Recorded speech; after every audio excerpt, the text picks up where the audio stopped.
Hey y'all, this is Chrystal here with Caris. If you don't already know who Caris is, you should follow her. Her name is Kariss Farris. Yes, that is correct. It's not a mistake and it's not a joke. She started out as Kariss Evans. Then, against her will, she became Kariss Hurst. And then she got married and she became Kariss Farris. So that is really her name. I literally remember how to spell Farris because I remember how to spell your name, and it's the opposite. So your name has one R and two S's, and then your last name has two R's and one S. I have to do that every single time.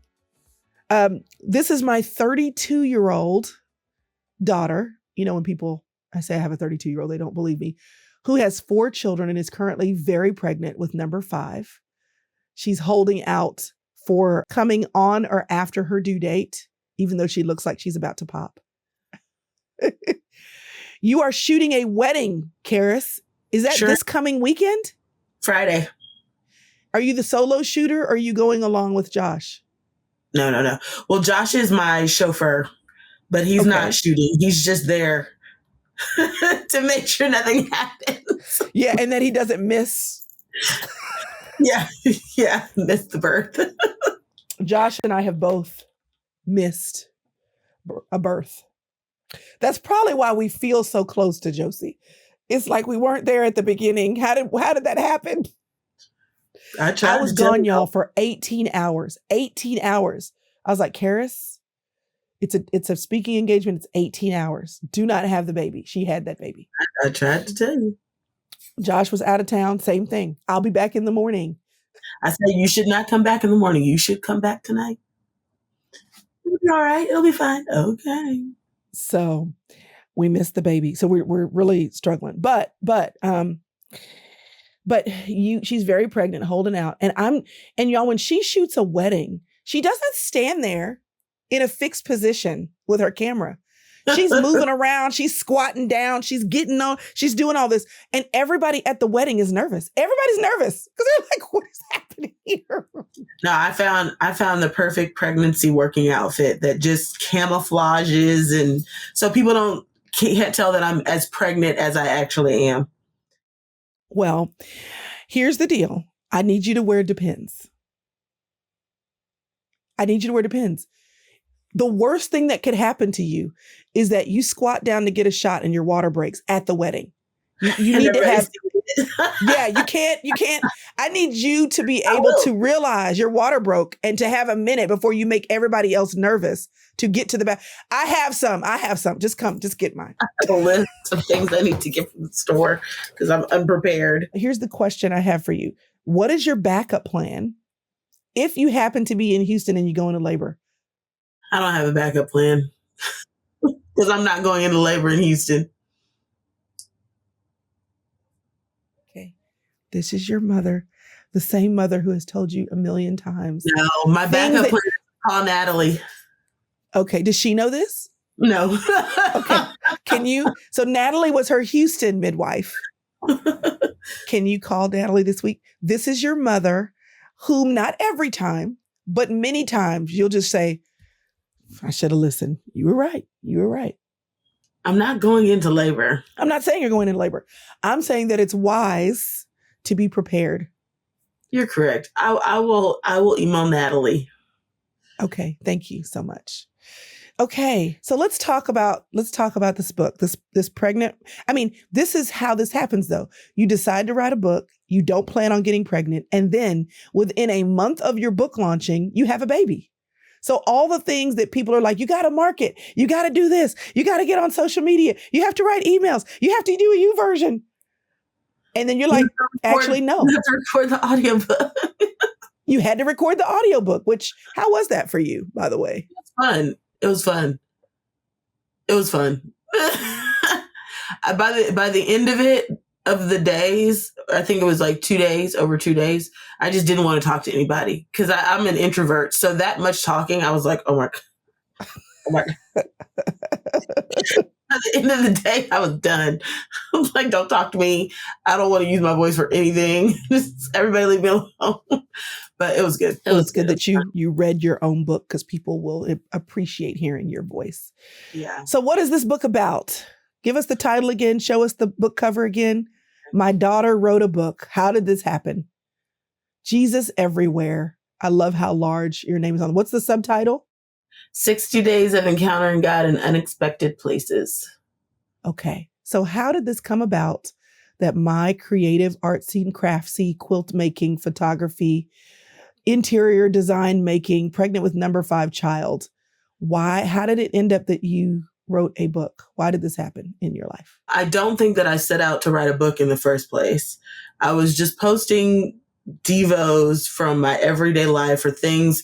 I was posting illustrations from my everyday life and turning them kind of into these short bite-sized devos on Instagram.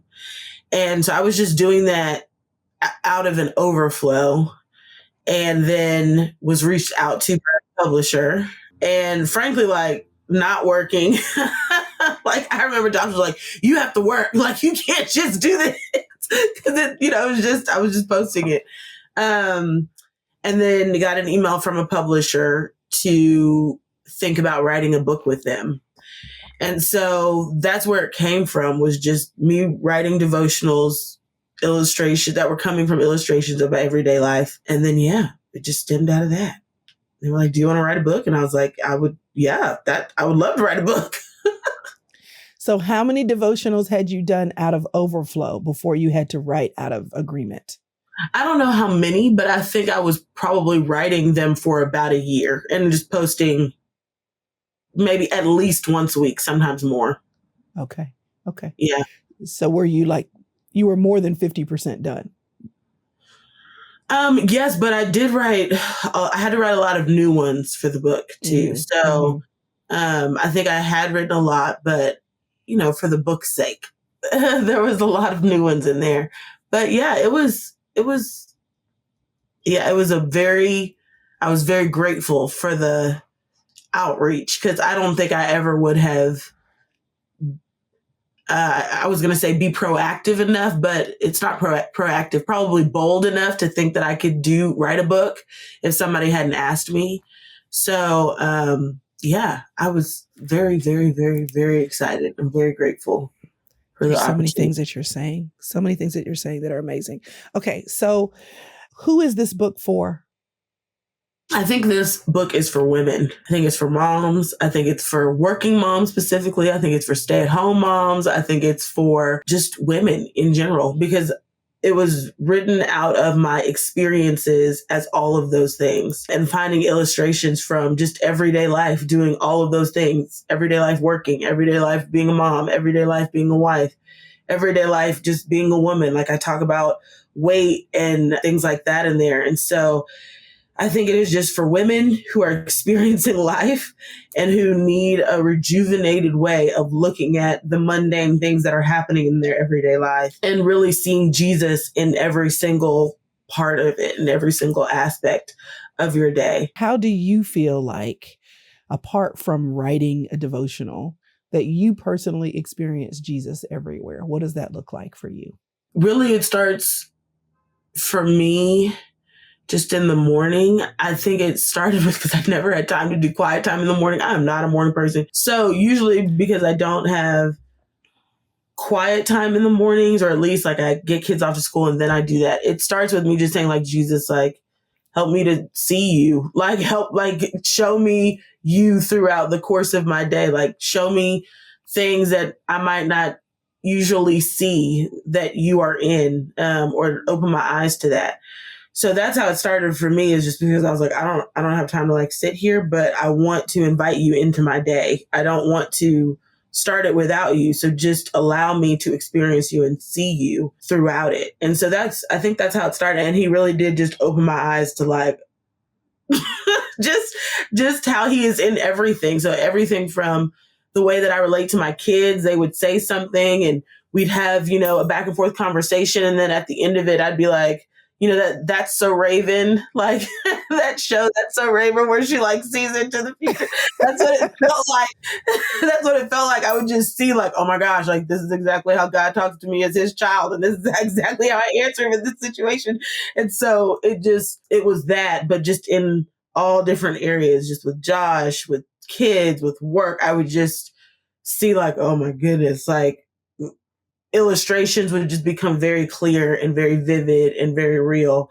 And then so I just write about it because it was like, I have to write about this so I can remember what I just learned in this moment. So what is one of the ways, like you just kind of talked overarching about it, like how you would have That's So Raven moment. And you're like, oh my gosh, what is something that you have learned that God has shown you, taught you, told you because of an everyday moment? So basically like share either maybe one of the devotionals, the concept or the direction, or even something recently that's not in the book. Yeah, I would say the one Devo that sticks out in my mind because I reread it on the audiobook recording. It was like, oh my gosh, yes. Was me walking into Ellie having chopped off her hair. She, when she was 3, chopped off like this much A of whole her chunk. hair, like to the, I mean, it was like a fade. It was like a ball fade. It was so bad. It was so bad. And I just walked into it and was just floored. I think I started crying, but I was like, Ellie, where are the scissors? Where's the hair? Like she had hidden the scissors and the hair that she had cut off at 3. And I was like, why? Like, where is it? And she was like, I didn't cut my hair. I don't know what you're talking about. I mean, she was committed to the bit. And I just was so shocked that not only did she cut off her hair, but that she had the thought at 3 to hide everything.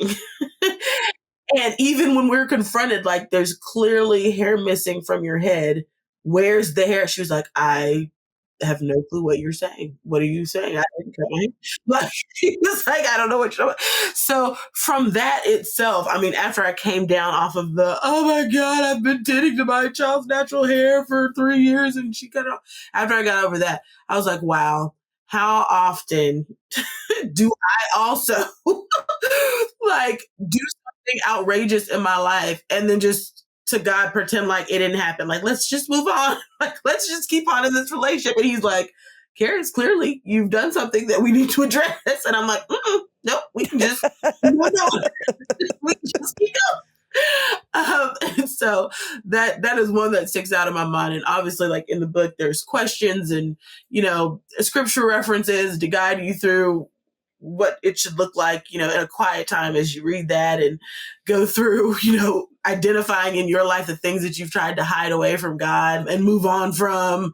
But that's one that sticks out of my head as a experience that's in the book that also. I mean, that sounds like God with the Garden of Eden. He's looking for us. And like, I know what you did. And we're like, what are you talking about, figs? I don't know what you're talking about. Yeah. We're trying to cover up. So I think that whether you're a writer or not, I think the art of writing down what we learn is a lost art, because then we don't remember the lessons we've learned. We just kind of keep growing. And what you've done is captured for yourself, for other people, for your children. Here are the lessons that I want you to know. And I think that that's so important. What has changed in you from being a person who wasn't planning on being a writer to now being a writer who has a whole book that's going public next week? I think I was always a writer. I think I just didn't identify to the world as one. So I don't think anything has really changed for me. I don't know if that I don't know if that's a bad way to answer your question. No. Yeah, I don't think anything has changed for me, because I feel like I always wrote. I always kept journals. I always wrote. So now it's just people get to see it. And how does that make you feel? That people are going to now see your words, because you said, I don't think I would have been bold enough before. Yeah. So now that you were not bold enough to get it started, but you are the person who's releasing it. I would say then accomplished. It makes me feel like I've accomplished something, and not necessarily something that I had always set out to accomplish. But I think just the action of having written the book, like just having gone through all the edits, and like now that it's just done and I can hold a book in my hand, it just makes me feel like, oh, like finishing something is really nice. Like, so I would just say just an overall sense of accomplishment that I did it, that it is done. Like, I don't know, probably the same feeling as giving birth, where it's like, whew, did it. Like, it's done, and obviously there may be more. Well, there's more afterwards. There's the baby. You got to take care of whatever. But the feeling of, there's marketing after. You got to take care of the baby. I was telling Auntie Scylla, I was like, I wish I could just write a book. Like, it's not, you got to do all the marketing. You got to talk to people. Like, there's all these other things. Like, I wish I could just have the baby. I know. And I'm sitting over here like, what are we doing? Where are the graphics? Or you want a podcast? Do you have a podcast plan? Do you need me to float some letters for you? And you're just like, I don't know. I'm like, what is happening? I know, I'm terrible. I'm so bad. Well, I think finishing and accomplishing something is important, and it is a good feeling to bring something to an end. I think that the feeling of accomplishment goes a long way. And I was writing down as you were talking, finishing well, that there's so many things that I've started in my life that I haven't finished. And some things you leave. That was that season. It's done. You don't go back to it. But some things we just get busy and we don't come back to it, or we don't take it to its end. And so I was literally making a list of things that would make me feel accomplished if I'm able to finish them, because I left them and need to come back to them. Is there anything else in your life that you feel like is unfinished or is underdeveloped that you need to apply commitment to? I would just say in my business, I feel like there's been a lot of start and stop because every other year I get pregnant. So there's always this like, like just in my business and developing as like in my career or what I've chosen as like my main thing. And so I feel like I would like to, for a time being, really pursue that, because What's I've never... Name it. Give me one specific thing. Is this a therapy session? Oh my God. I would just say probably the way that I could round it out is marketing. That's probably the best way, because I think I do a lot of work for the business behind the scenes, but I don't show people, tell people, advertise it. I'm not like I once was. I was out there speaking at photography conferences, speaking to other photographers about wedding photography. Like, we once did that. And then I think I got pregnant a couple times. So we had to back up from traveling and all that. But I think showing people what I do behind the scenes in order so that with the purpose of doing less and more of what I want to do. And marketing specifically, have you written down what that means? That would what finished would be, or what completion would look like when you have you identified that? To me, it looks like consistency on whatever channels or with whatever ads Josh decides we need to do. I don't know. So it just looks like consistency. Do you feel like consistency, when you talk about Jesus everywhere, is consistency something that you feel like Jesus is asking of you? Like, does in your relationship with the Lord in your everyday, do you feel like he's calling you to that in your life, that you're doing things consistently? Is that a call for your character? I think that it has been in the past. I think that it was a big thing was consistency. And I think that I had to choose which areas of my life I was going to be consistent in, and which I was going to say, I can't be consistent in everything. And, this thing maybe just not a priority right now. So I think I had to go through that first of saying, yes, I need to work on consistency, but I can't be consistent in everything. So choosing which things God was calling me to be consistent with.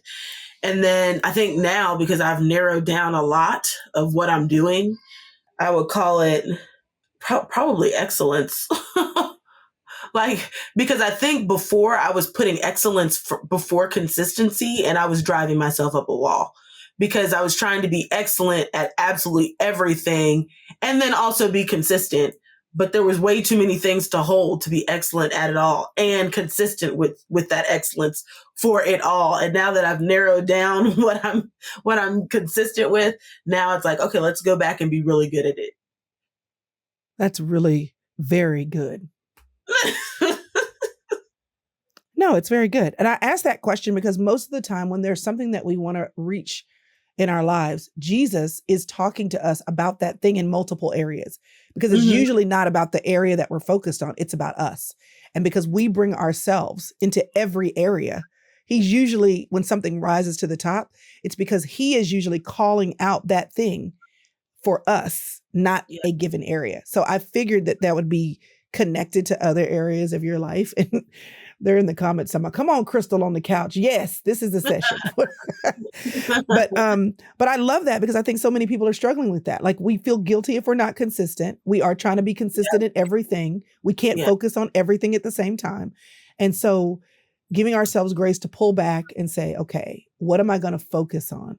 What has to have priority? And so that's helpful. It's super helpful. Hey, I hope you enjoyed that conversation just as much as I did. I love it when I get to hear my niece, Caris is my niece. I love it when I have an opportunity to just learn from her. And I do, from not only what she says in our personal conversations, but how I hear her giving insight and wisdom to other people. I've watched her walk through different seasons of life as a single woman, married woman, woman with small children. I mean, so many different things. Entrepreneur, she's done so many things with excellence. She's learned lessons along the way, and I'm glad that she's sharing them with all of us in her incredible book, Jesus Everywhere. 60 days. It's a journey you get to take with her for 60 days, where you're going to see yourself growing. You're going to see the Lord giving you insight, wisdom, supernatural strategies regarding the details of your life from the insights that she shares in this book. So don't let the day pass. Certainly don't let the week pass without making sure that you have not gotten your hands on Jesus Everywhere, because he is everywhere. He deserves to be honored everywhere in every facet of your life. And this resource is going to help you and me to do exactly that. Thanks so much for joining us today. I hope you loved it as much as I did. Have a great one.